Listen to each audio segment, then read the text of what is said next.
We're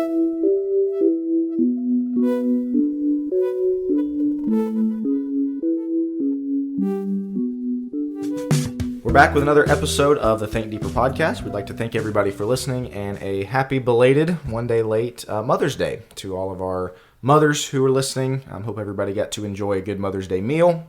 Are you guys more of a home cooked Mother's Day meal or more of a go out to eat Mother's Day meal type of family?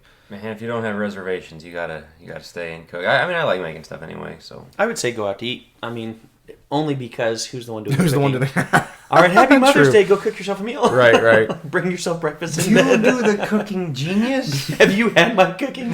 They'd be having a dinner of Lucky Charms. Yeah, exactly. There's no gift of me doing the cooking. Hey, you do some good pasta. I will say that. I appreciate it. We'll There's say steaks and pasta, actually, I'm decent at. But Yeah. that's a Mother's Day meal. Yeah, I should. But then you get done after preaching, you get home, and It's just a long day. I home make pasta. I'm because, hearing excuses. I guess Joe doesn't value mothers, doesn't value his wife that much, and so I'll pay for an expensive meal. You see all those memes going around right now. It's like your wife really needs to enjoy Mother's Day, so make sure she's got all the laundry done by Saturday night. I saw one. It was like, make sure that you schedule yourself to go golf and fish so she can have quality time with the kids. It's terrible. No, but seriously, happy Mother's Day to everybody listening. So the episode that we're going to get into today is one that I think actually affects a lot more people than maybe we realize. And we'll get to that in just a second. We do want to remind everybody about the seminars that we have going on here at Focus Press. We actually just confirmed our first Think Deeper seminar with the three of us. We're going to be going out to close to LA, Victorville, I think, That's right. out in September. And so that's something that we've talked about before. But if you are listening and you'd like to have a seminar with us three or really any combination of any of us out to kind of discuss some of the things we talk about with the podcast, the idea of shouldn't church be more, which is obviously a big thing with Jack and his book, just family stuff, cultural stuff, all the things that we talk about on this podcast. If you'd like to have an in-person version, we're offering this seminar, and so we're excited to go out in September to Victorville and have one of these. And so again, we want to encourage everybody, if that's something that you're interested in, talk to your elders, reach out to us. We'd love to make that happen. Anything else you guys want to add to that? We, of course, want to remind everybody, for all of our Focus, everybody knows about Focus Plus at this point, our Patreon service. For the extended segment, the deep end that we do, we're responding to everybody's comments, everybody's questions. If you leave a comment, if you're a subscriber and you leave a comment, leave a question, we do address that in a segment later in the week we're calling the deep end. And so, again, I think everybody knows the drill at this point, but wanted to remind everybody, number one, if you are a Focus Plus subscriber, make sure and leave your comment by Wednesday night. And secondly, if you're not a Focus Plus subscriber, go subscribe. We'd love to have you join and contribute to this deep end segment. So, guys, anything else to add before we get into today's episode? No, I don't think so. All right, I'm actually gonna hand it off to Joe. If I don't know if that's an audible for you, Joe. I'm gonna hand it off to you because this is something I think you got a lot of knowledge in. You got a lot of experience in, at least dealing with this problem. So get us into, number one, this episode, and number two, why we chose to have this episode now after we had our episode about marriage. Absolutely, yeah. So last week we talked about marriage, the marriage crisis, and it's just that. It's a crisis. And so we started to think about, we've had one on the list of friendship, how to have good friendships, things like that. Relationships. Relationships. But we started thinking along the lines of, man, what if we did a relationship arc? And we discussed the relationship or the friendship crisis. Because, as you're talking about, I work with a lot of people, and loneliness is key right now. And I think we're more lonely than ever. We're more isolated than ever. And so what we're seeing is a lot of people who are just struggling with friendships. They're struggling to connect with anyone, even within the church. They may be active members of the church, but it's kind of the old thing of you can be in a crowded room and still be lonely. And I think that's happening a lot more than maybe we'd like to admit. And we have to do something about that. That's why we wanted to bring this up, is there are a lot of people struggling. Young, middle-aged, old, we'll get into that in a bit of kind of the differences and such, but everybody at every age, I think, right now is more isolated and struggling with loneliness than ever. And we want to talk about that. How do we develop these godly friendships? What does that even look like? Friendships with the world, friendship with people in church, things like that. That's what I was going to ask, and this is not in our outline, so once again, kind of an audible here, but I think maybe one of the reasons why this is such a problem, and Jack, maybe this is where I'll hand it off to you, is we don't really know what the concept of friendship is. We don't know what that means. I think because of social media, which we've got on there that we'll tackle later, because of just the general shallowness of our culture these days. The idea of a friend or a friendship has really changed from what it used to be. Back in older times when a friend was somebody you had in your home, you were close with, you knew a lot of things about them. Nowadays, what is a friend? Oh, I maybe see him every now and then. I'm friends with him on Facebook, of course. We like each other's posts and we comment on each other's posts, and maybe we'll check in every now and then. But to us, that's a friend. I don't really think that is the true definition of friendship and having a close friend. Long story short, I think it's changed over the years. So I don't know if you want to elaborate on that again a bit as we get into this friendship epidemic. Maybe one of the reasons is because we don't know what it truly means to be a friend or to have a friendship. Yeah, that's a great point, especially with the social media thing, which, again, we're going to get into using it for good and using it for bad and how it hurts friendship and how it can help friendship. But it's almost like what porn is to sex, in that, like, you just simulated it, but you didn't actually get the cheap version. Yeah, and you didn't get the things that it was intended for. And so, like, okay, I like your post, you like mine. If you get more than, like, 4 people who like your post, you don't know who all the people were. And so I can think, oh, I like that person's post, I engaged with them. They probably didn't even know that I liked their post. Or maybe they saw that and it's like, okay, there's no connection there. Yeah. And it's like, well, I feel like I know what's going on with your life. It's like, no, I know what you posted on Facebook. I don't know what... You don't post your hard days on your life. We've talked about it a million times. We post our highlights. We post the fun things we're doing and all that. And it's like, oh, so-and-so went on vacation there. I'm in touch with their life. Like... No, you're not. Yeah, and so, but again, mentally, and that's why I make the porn analogies, like, mentally, you've got this thought of, okay, this is real, and all of the things that are supposed to come from it don't. And so, yeah, no, I think that is a really big thing that leads to the loneliness, feeds the loneliness, is... you get the dopamine joke. It talked more to that stuff of, oh, I connected with somebody, but you didn't actually connect with somebody. And so we've got, kind of different levels and forms that loneliness is taking. Young people, it's a really big one of, you kind of are surrounded by people in school, surrounded by people, but the older you get as you grow into adulthood, keeping those friendships is hard. Keeping those connections is hard. And so there's just a lot of people out there who don't have somebody they can turn to. They don't have maybe older mentors. They don't have, I don't know. This is something you see a lot in therapy, I guess. I was just going to say, think about how dark of a place it is for young people. Let's say they have a really bad relationship with their parents. So they hit their 20s. They don't have a great relationship with their parents. Their friends are all gone. They're in different states. Maybe they don't have a great relationship. Most likely they don't have a good relationship with the older people in their congregation. Right. Who are they going to turn to? Mm-hmm. Who are they talking to? Who do they have? Thus, the loneliness problem, Joe, that I'm sure you see a lot of, it's got to stem from they've got bad relationships in every other area. They grow, they leave their age group that they were in with school and college and their youth group. They don't have anybody.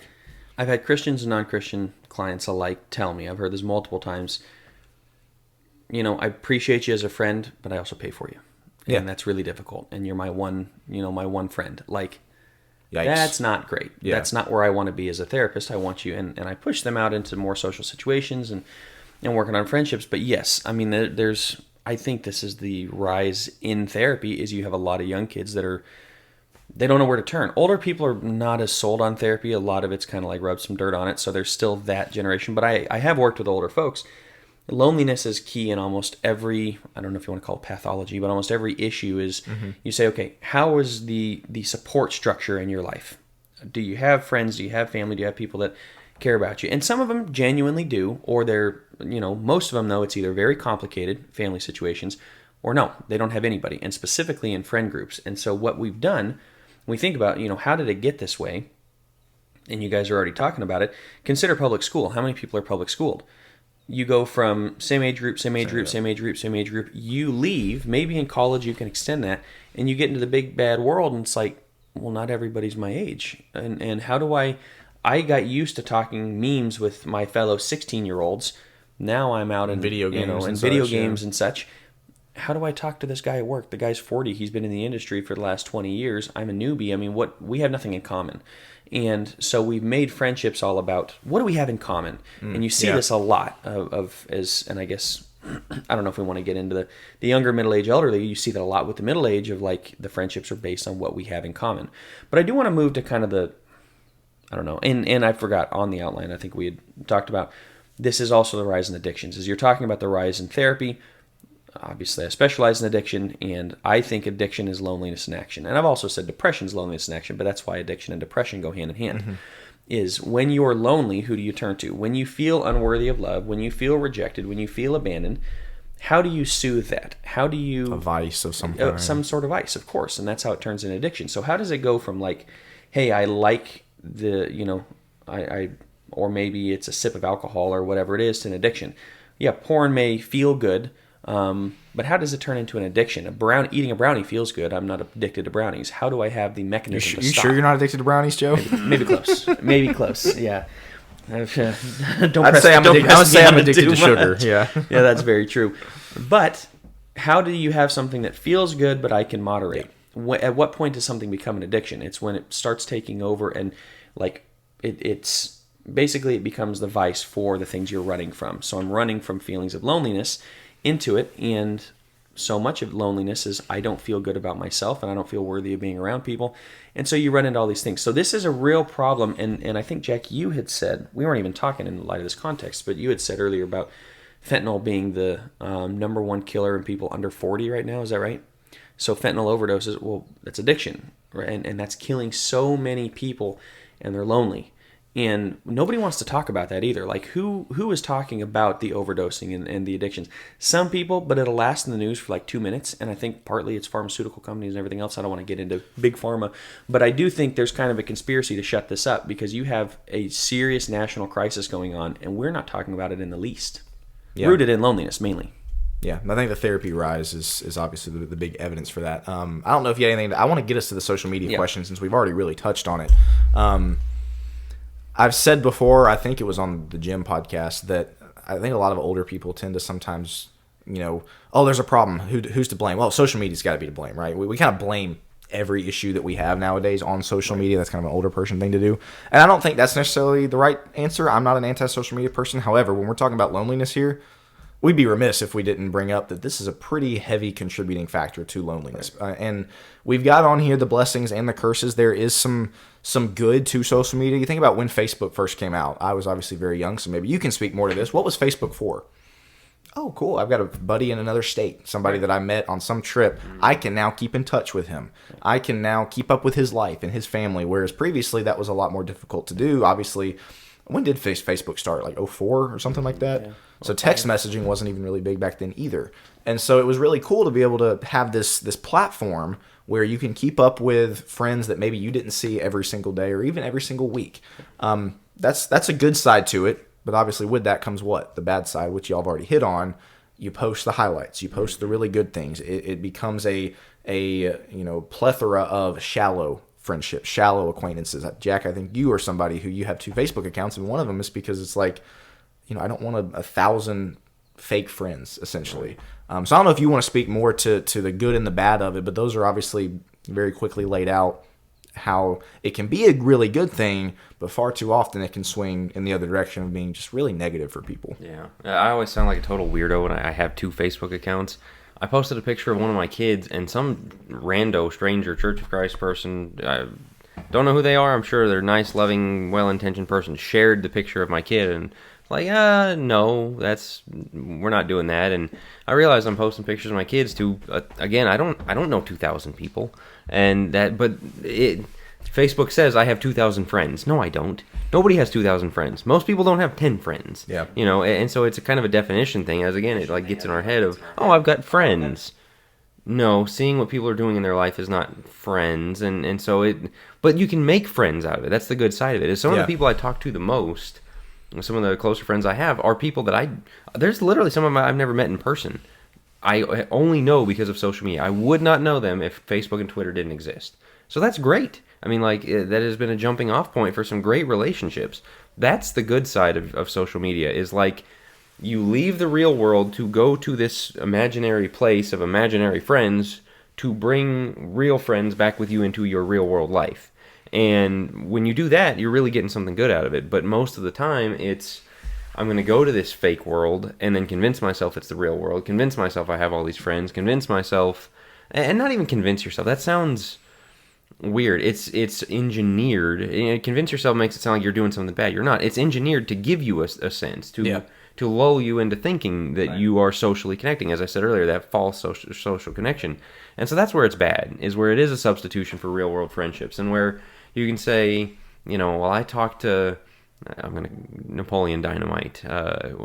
Some people have seen that movie, some people have not. That's so.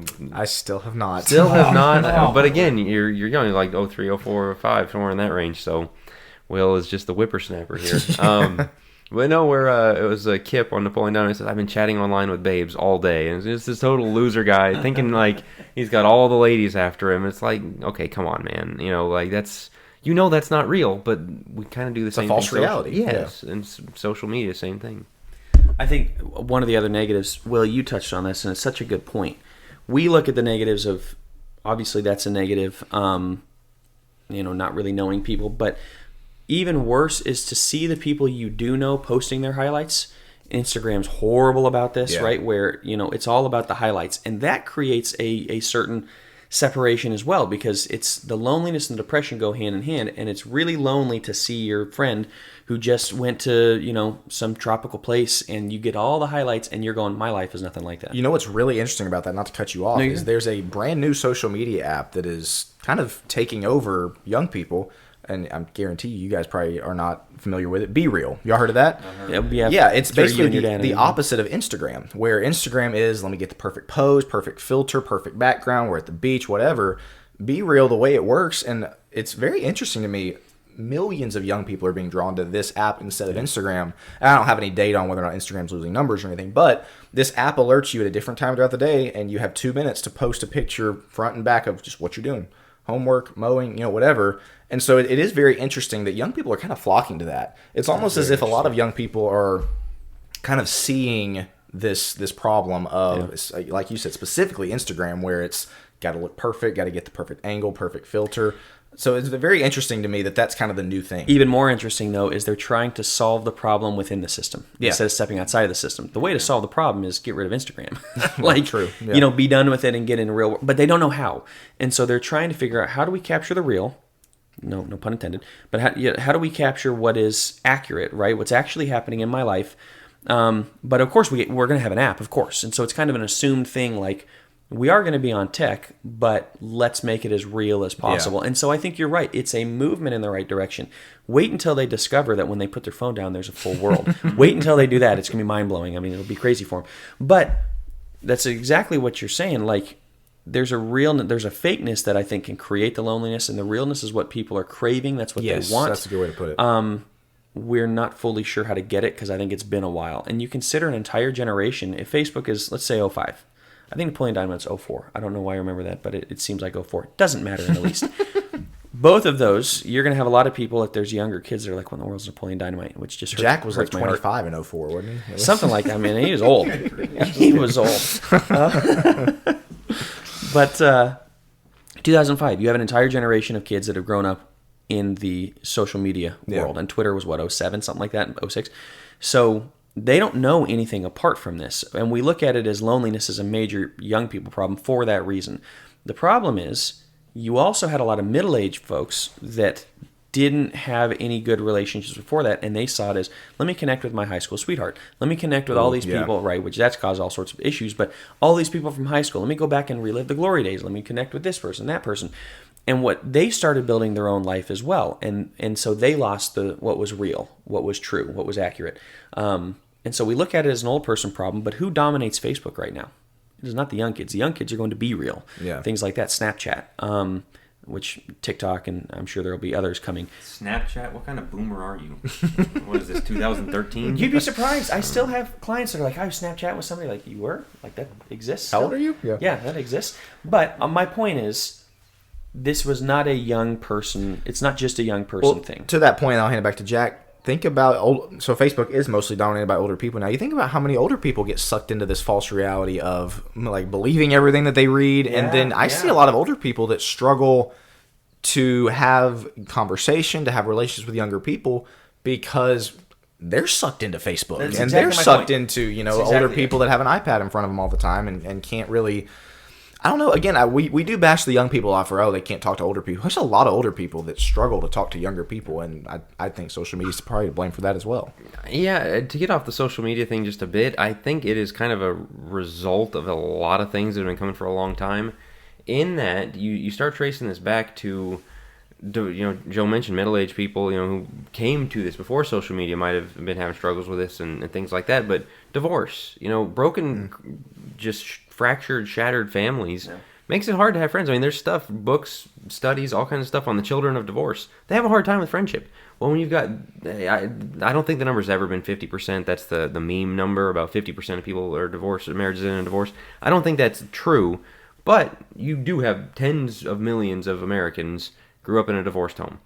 That has a social effect. Yeah. But you also have the social effect of a society that's fracturing and running in a million different directions where, we joke about like 80s music and, Brad and Melinda, Brad and Will's parents, 80s music people, Journey and Styx and Foreigner, all that stuff. Yeah. And it's like, that was a shared culture that they had. And so you grew up in high school and everybody that age knows all of those songs. You could line up 10, 15-year-olds right now, all of them listen to something different. I mean, like, there's and I know this is me getting old, but there's celebrities that you hear of that it's like, who are these people? But that, like, there's a bazillion celebrities, bazillion musicians. There's no shared culture. There's no shared values where Christianity kind of, even if everyone wasn't Christian, it was the underlying value set. Yeah. And so to start a relationship with somebody, if you went to the same school, grew up in the same hometown, listened to the same music, eat the same food, Same know movies, the same all of it, people, yeah. play the same sports, watch the same movies, starting a friendship's really easy because you already have that much in common. Today, you've got to start out on like, okay, who are you from the ground up? We got to lay all that groundwork before we can see if we have enough in common to hit it off. And so, I mean, like, socially, we're in a place where it's really, really hard. And so you end up with older people shut up in their homes. We were talking about this before we started. 24/7. I mean, like, they might have 2 hours of social interaction a week. That's awful. I mean, Yeah. especially as the church, we cannot allow that. And, in a place where there is this loneliness epidemic, the one place that shouldn't be true is the church. Right. But you got older people that way. You got middle-aged, and young family people. Young families like us, life is so busy. You don't have time for friends. You're running kids to stuff. You're trying to raise a family. You're trying to get your career, all that stuff taken care of. And then we talk about young people, social media, and at every age, it's very hard to connect with a human being at this point. I want to get real specific on that question, and maybe I'm going to jump ahead here of this biblical friendship part of our outline that we've got. We want to talk about some of the friendships we see in the Bible. They're, really special friendships. You got Jonathan and David, obviously, and some of the others in the New Testament. I'll save that for a second. But Jack just hit on something that leads me into this next, why church relationships are hard, why church friendships are hard. And I've got, again, kind of a very specific question I want to ask, because this is something, goodness knows, me and Rachel struggle with. We're super close to you guys, and sometimes we only see y'all at worship services, which we hate, but it's just because of life is so busy. So I guess my question is, and I know this is subjective, but I'm asking for y'all's subjective answer, what is an appropriate amount of nights during the week, times during the week to be with other Christians outside of worship? Because I think we can be guilty on this podcast of saying we need to do that more and never really define what that looks like, because our nights are busy. We've got kids that we were trying to raise to be faithful, and we don't. Sometimes we need just time with them to have Bible devotionals and things. We've got different things that we're doing. So I guess maybe reasonable is not, maybe realistic. What is a realistic, reasonable goal for, I want to have people in my home, I want to talk to people, I want to live this out, this friendship thing that we're talking about of getting off social media and being across the table from people. That's easier said than done. So I guess my question is, what's realistic? What's a realistic goal for our listeners and maybe us as well to set? I think start as a goal one time a week outside Sunday and Wednesday. Because, man, I'm the world's worst. I'm going to jump in on you. Most people aren't doing it once a month. Do it once a month. That's start true. With. See if you can get to that, because you think, oh, this would be a great thing. 0 to once a week is a lot. But when you have somebody over one time in a month, you go, this is really cool. I want to do more of this. But there's so little of it right now, like you're talking about. We're so busy that if you got one a month in, it'd be like, it might be life-changing. refreshing. That's a great point. So yeah, even start there. I think when we were doing it, we came into Jackson Temple and started Tuesday nights, and everybody it was an open house. Jack, you've done this before, and you were doing it long before we were. Gospel Comes a House Key, I think, was a book that is fantastic on that, and something that really inspired you to do that, I think. And the idea is just have an open house. Anybody who wants to come over, and so we invited the entire church. It's a small church. Tuesday nights, we had so many good discussions. Open door policy. Yeah, open door policy. So we were seeing people Sundays, Tuesdays, and Wednesdays, and then occasionally we get together. Somebody would invite us over on a Friday, and man, that's when the church is inviting each other over.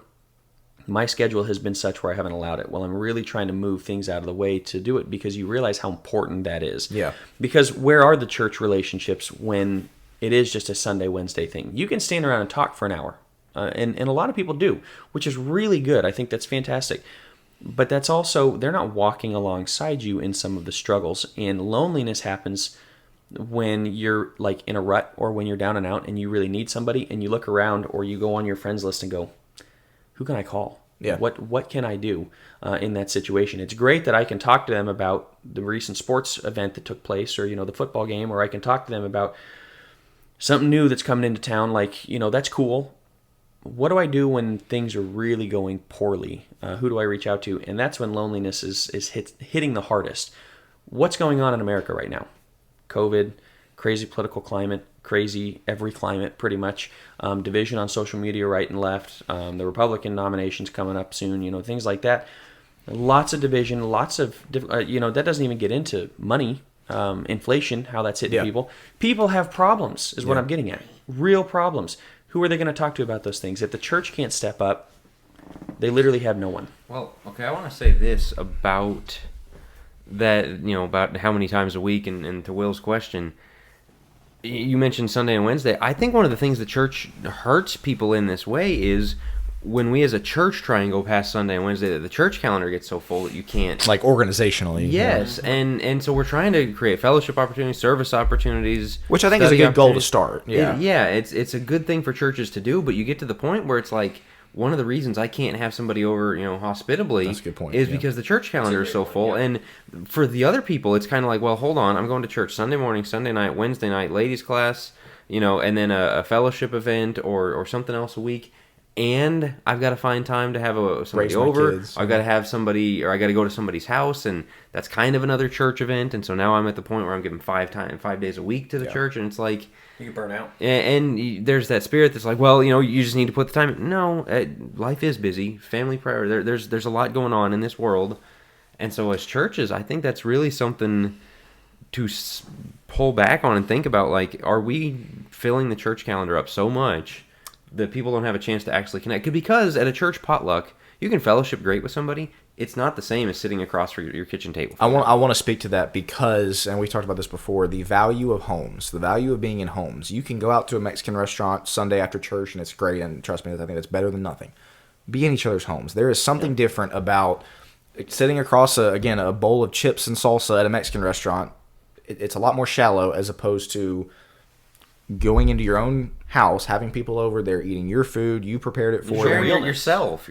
Right. And, one of the things that me and Rachel, when we were in Decatur, we were working with the young people, and we tried really hard, hey, we're going to do family stuff, not just youth stuff. We want families to get together, families to be involved. And so we would try to have a meal and devotionals once a month. And, and my personal goal was I want these in members' homes. And I was asked, well, why don't we just do it at the church building after worship? It'd be a whole lot easier. And that's what I brought up is I want us to see each other's homes. I want us to see meals being made. I want us to see sitting on each other's couches and floors and singing in homes instead of singing in a church building, because I want young people and families to see church and church life and church family exists outside the four walls of this building. It exists outside of just the organized activities like Jack was talking about.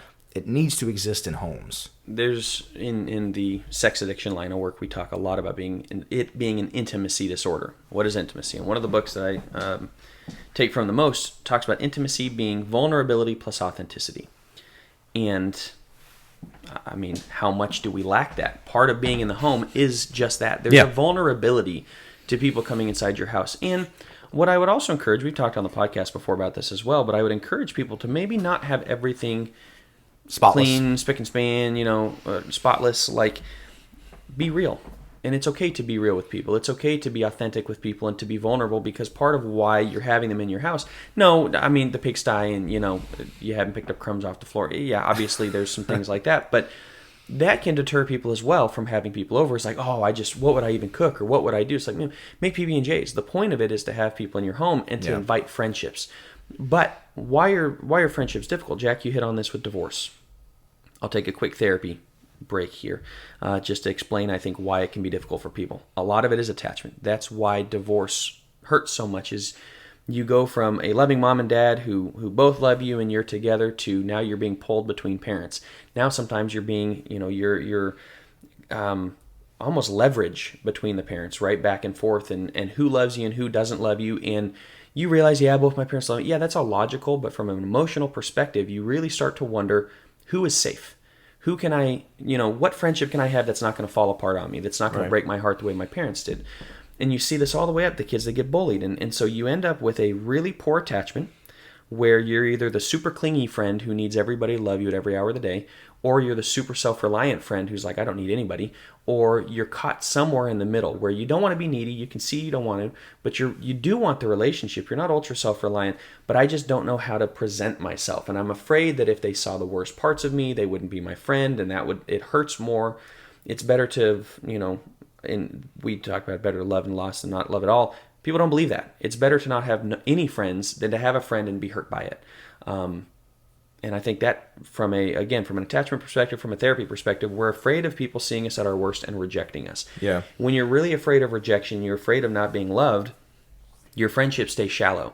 Because if you do have a depth, and this goes to the church, if they did see my sins, if they did see my messy house, if they did see all of the imperfections, they'd reject me. They would reject me, and we are terrified of rejection. So we as a church have to get better at, look, we're not rejecting you. The only time, and then we can get into church discipline and whatnot of, well, that's rejection. No, it's not. That's actually love. I mean, the church is supposed to love one another, and that means we don't reject each other. We call each other to a high standard if we see it, but we're not here to reject. We're not here to ridicule or anything that everybody's all afraid of. A lot of it is projection onto the church. That's what they do. No, they wouldn't. But we have to create such a loving atmosphere for people that they realize, I can be real. How is it that I can be real with you guys? I know you care about me. I know you love me. I know that you'll call me out if I do something boneheaded. But for the most part, I know that you guys are here for me through thick and thin, because you have been. Where's that in the church with the average person? Here it's non-existent. It's non-existent. So we have to do a better job of building those relationships as well, and helping people feel genuinely loved and accepted. For sure. And there's some of that, about the rejection. I think we're going to do a follow-up episode, on the conflicts, on where it goes difficult, on working through some of the hardship. What to do, Yeah, because church relationships are hard, and getting started is hard. And I think on this one, we're more on the getting started, because, man, that first step is a really uncomfortable, hard first step. And then sometimes you take that first step and you do get rejected, or you actually, things go well, and then you hit a wall with somebody. And so we'll get to that on the next one for sure. But with everything we've talked about, the hospitality thing and trying to get this started, I've written on this. I've kind of had this theory for a while now, of 3 levels of fellowship, 3 levels of connection that we have with each other, and how it's so important to get all 3. And usually we get to 1. A lot of the better church relationships get to number 2. Very rarely does it. Like getting number 3 is a wonderful thing that you're not going to have. This is one of the other things that you can have. One, I'll just lay them out. Number 1 is just fellowship, just general chatting with somebody, having something to talk about. 2 is spiritual fellowship. You're talking Bible, you're talking the church, you're talking prayer, you're talking Christian living. And then number 3 is personal spiritual fellowship. Here's my Christian walk with God. Here's how it's going for me. Here's where I'm struggling. Here's, and back and forth with each other. And again, fellowship you can have broadly with anybody. I know I've talked about this before, but I mean, non-Christian, Christian, anybody, the guy at the 7-Eleven, the guy, at work, whatever, you can fellowship with them. You're talking about how the football game went, how the weather is, politics, interests, that's fellowship. Spiritual fellowship, this is something that's always frustrated me, is like, I'm in a church building, you're in a church building, we're here to listen to a Bible class and a sermon and worship God, and yet it's still hard to have a conversation about the Bible. Yeah. It's still hard to move the conversation. Well, what'd you do this week? How's work going? How's that thing going? I remember you were having a difficulty with it. That's good. That's a positive thing to be in each other's lives that way. But so what are your thoughts on the sermon? What are your thoughts on this Christian thing as it relates to culture or any of this We've stuff? made it strange and awkward. Yeah. Again. Yeah. Like Yeah. that's something that has come about where we would so much rather talk about our job situations, the weather, SEC football, all of that, because like to Jack's point, you could have finished the service 5 minutes ago, and to bring up something spiritual, or hey, well, what do you think about what he said about that, or kind of like what Jack just said, people would look at you like, sorry, Well, what? if you guys, I'm sure you probably have been in one of those conversations where you try and turn it toward the spiritual, and everyone just kind of it just like drops and like. Yeah. So about the Titans, because are we really going to talk about that? Like, well, we should. Why not? Why is that? And I don't want to spend this whole episode hitting on why this is a problem. We are going to devote the last, I shouldn't say half because we're already like 35 minutes in, but we are going to devote the end of this to here's what we can do, practical things that are positive that we can do. But why do you think that is so difficult and strange and weird and awkward again, for people to do? Consumer Christianity says you're here to listen. You're not bringing something to the table. So it teaches you not to engage. Yeah. It teaches you to internalize it, go home yourself. And so that's one of the things as a church we can start doing of like, hey, bring something to the table. Like, here's what we're studying, be ready for that. But I think that's just kind of an underlying thing, but there's probably more obvious surface ones as well. I take it to a personal perspective of people really being afraid of like, what if I don't know what to say? Yeah. I'm out of my depth. Got to have the right answer. Right, I got to have the right answer. And boy, I don't know much about that. I can tell you all day about the Titans. Like, I read their schedule. I know exactly what's going on with each team that they're playing. Okay, how much do you actually know about the Bible? And Yeah, so that's we're, true. to your point, we're okay sitting and learning and listening to that, most of which we'll forget by Tuesday. But we're okay sitting and learning.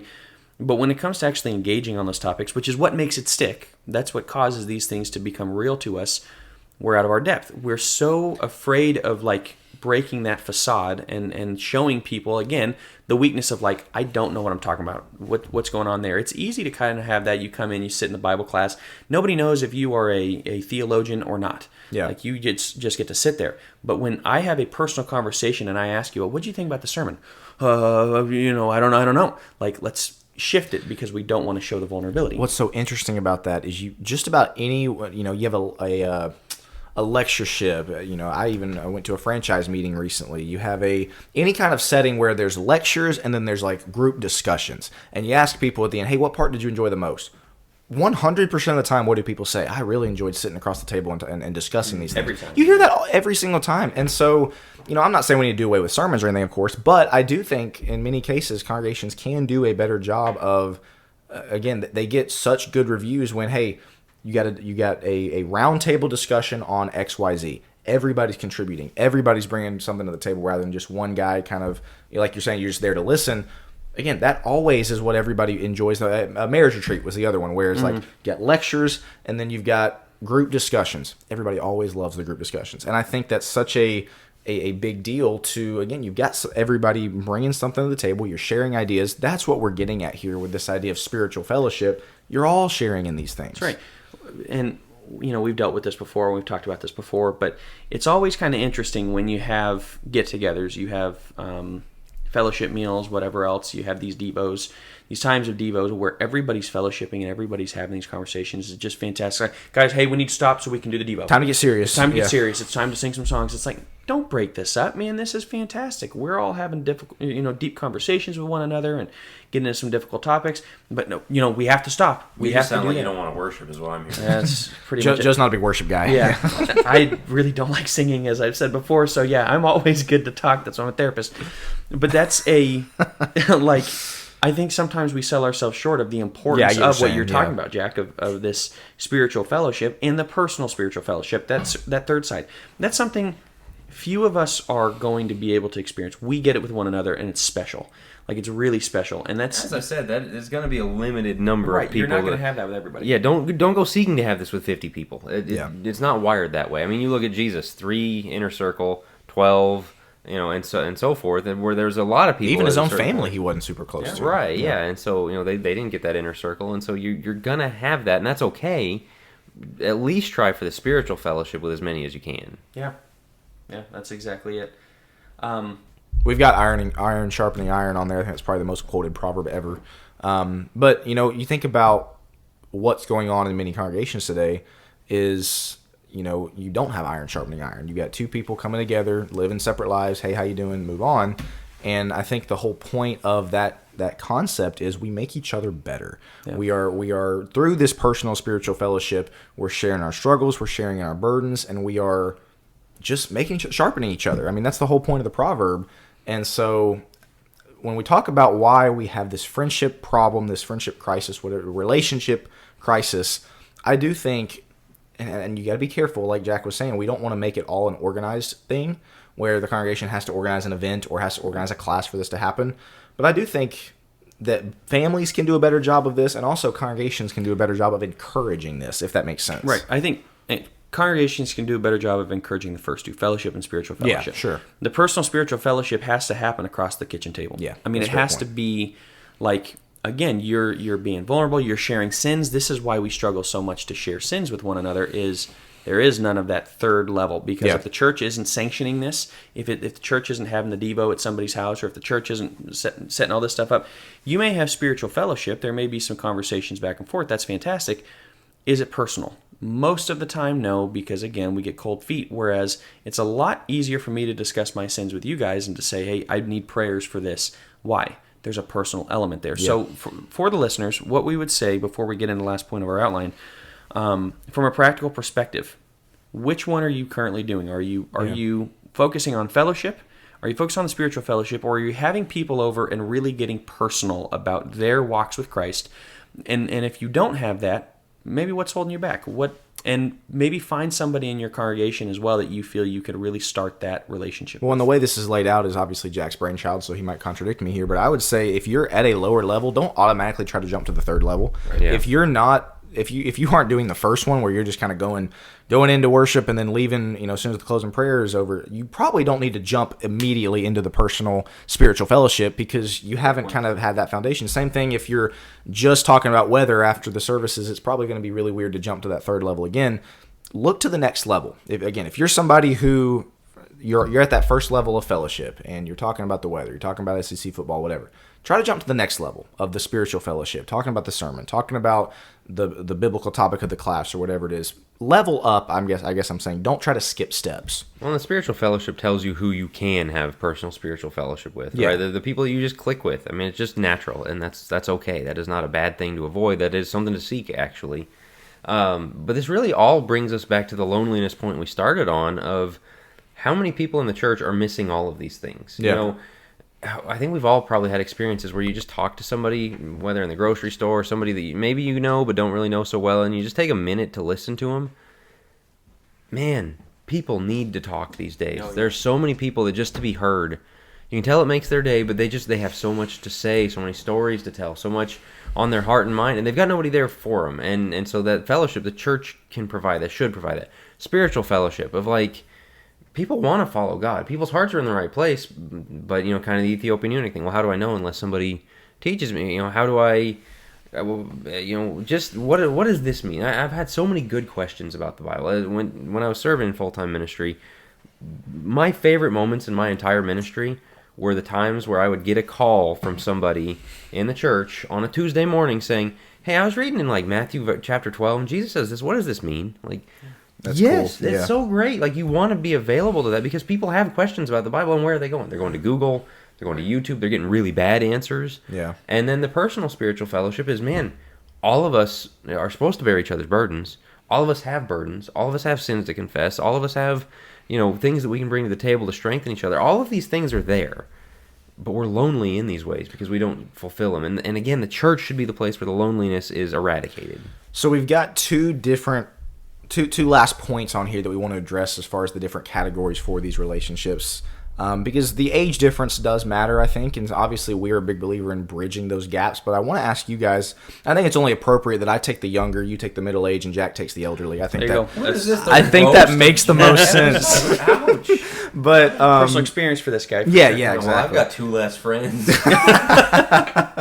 But no, I think this does look different for each age group. And again, the qualifier of we should be bridging these gaps. A 17-year-old should not be looking around going, okay, where's the other 17-year-olds? Those are the only ones I'm going to talk to. Same thing with the 40-year-olds. But so I'll start with, I guess, the younger end of things when it comes to relationships. Don't use, as we've already talked about, social media as your substitute for real friendships. I think young people's biggest problem right now is they don't know how to have face-to-face conversations. I do think older people are better at that than young people. And so that would be one piece of encouragement, practical advice that I would give to young people is practice the face-to-face conversations. Young people can't look people in the eye really well these days because they're so used to looking at a screen. And so again, I think older people have them beat in that. So that's something I would encourage young people to do is when you're at church, when you are with, even if it is people your age, put the phones down. Look people in the eye, have conversations, practice asking questions. We had a Godly Young Men podcast about communicating with people and how that's such a valuable trait, how that's such a valuable skill to have. Young people really need to work on that. Eye contact and open stance are huge. Yeah. From a middle-age perspective, I would encourage the middle-age to not have friends just based off of hobbies. I got my golf buddy. And I've got my, for me, I got a hockey buddy, and I've got the guy, we do some spiritual things, like, he's kind of my church friend, and that we have all these friends, but we don't have a friend that we can really go to about everything, and that we can share with. And so what we end up doing is, we got these lunches or whatever once a month, but they all end up being acquaintances. Exactly, it's my politics guy. What that does is it keeps the relationships all shallow, and it's shallow about different things. And so no relationship has the depth of, I want to know what he thinks about this. You see this with a lot of middle-aged men who are very lonely. That's why actually they're skyrocketing suicide numbers. And you see mantherapy.org, I think, and they're advertising during playoff games and such. Why? Because so many men are lonely. And why are they lonely? They have friends, they're around, they see people at work. They don't have the depth of relationships. So for the middle age, and then for the middle-aged women, they just get on Facebook and, gossip all day.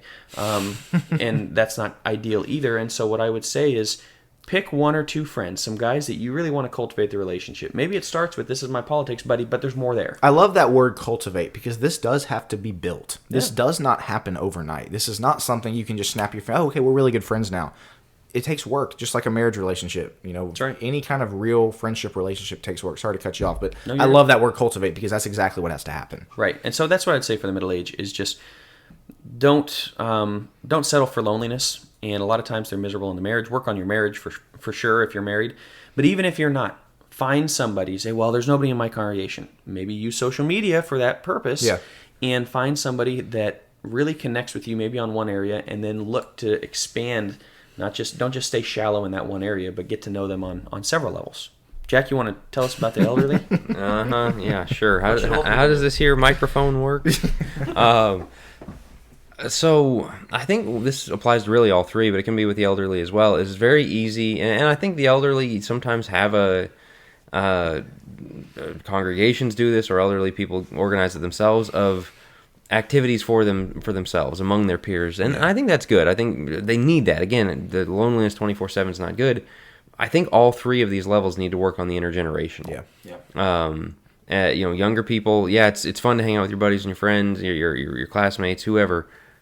But you also need to start. You're not always going to have those people around you as you age. You're going to be multi-generational in the workplace, everywhere else you go, in the church, and so find mentors, find older people that you can just be friendly toward. And for the older people, you are at that point of wisdom, but it needs to be we had the Generation War episode, and I think about that more and more all the time. The generation issues.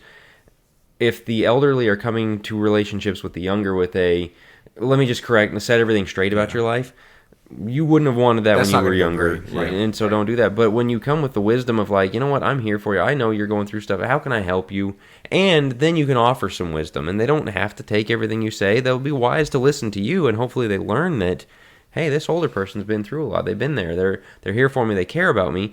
But there has to be a humility from both sides, and so bring that to the intergenerational. I think real quick. I think younger people can tell when an older person is just kind of trying to, like you said, just kind of be their corrective force. And right. I really disapprove of that. So you need to versus. Maybe they do disapprove of something, but they're doing it in a manner. I really care about you. I want to help you versus I want to be right. Right. I think young people can see right through that. Almost like justifying the life they lived by like, well, if I recruit other people to make the choices I made, that'll validate. Like you need to be a little more grounded in your walk with God in that, and it's okay. And so, look for those intergenerational because one of the other things this is a sad reality of it is.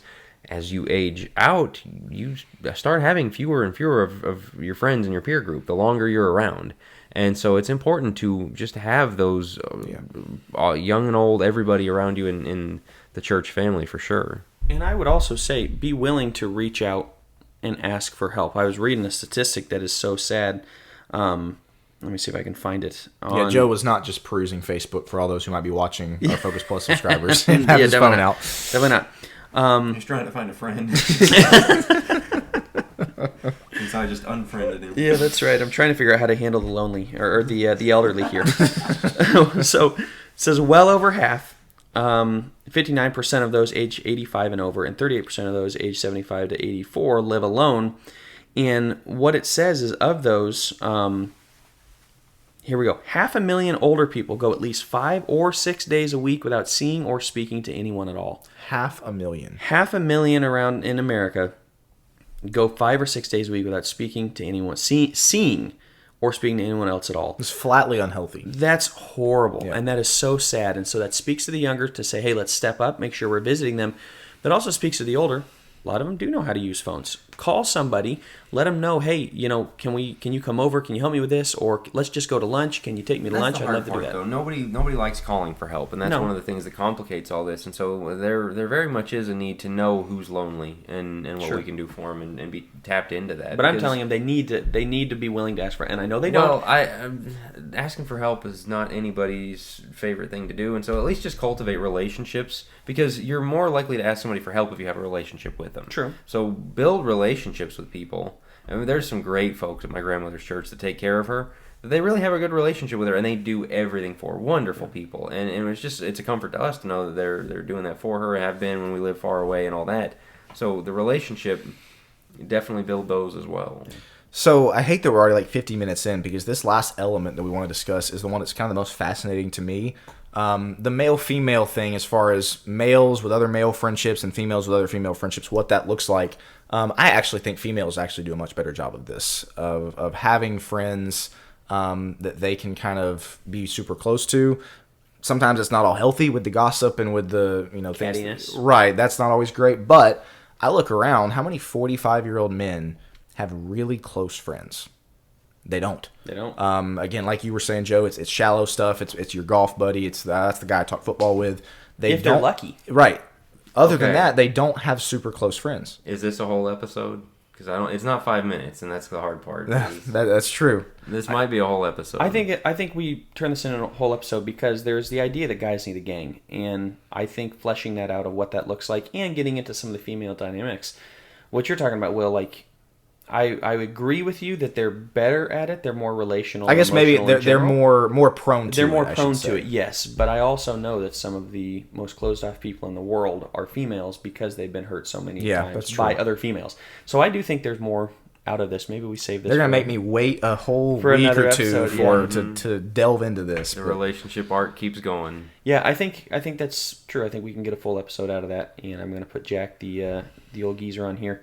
Toward writing that outline, because there is a lot here to delve into, specifically regarding the gender lines, between male and female. So, fellas, I think you're right. Maybe we push that off, but not to cut Will off. I just there's so much fascinating stuff here that I really think, there's, I don't know. As I think about the male dynamic stuff, and as they chart out kind of the hierarchy stuff and the competition and there's alpha male competing against right, and I mean, like, these dynamics that we have where it's like, okay, I don't like this guy, and well, why not? And so I want to hold on to that, because there's, as a church especially, that's something we have to, you see it in the New Testament, Paul and Barnabas, people clashing, and so we got to solve that. And so, well, and as we wrap here, you might be wondering, okay, why is this such a big deal? Why are they going to spend multiple episodes on this? I mean, we're talking about friendships, relationships here. It enriches our lives. Oh, yeah. What the three of us have, and I don't want to speak for y'all, but it's special. It's really special to me, and we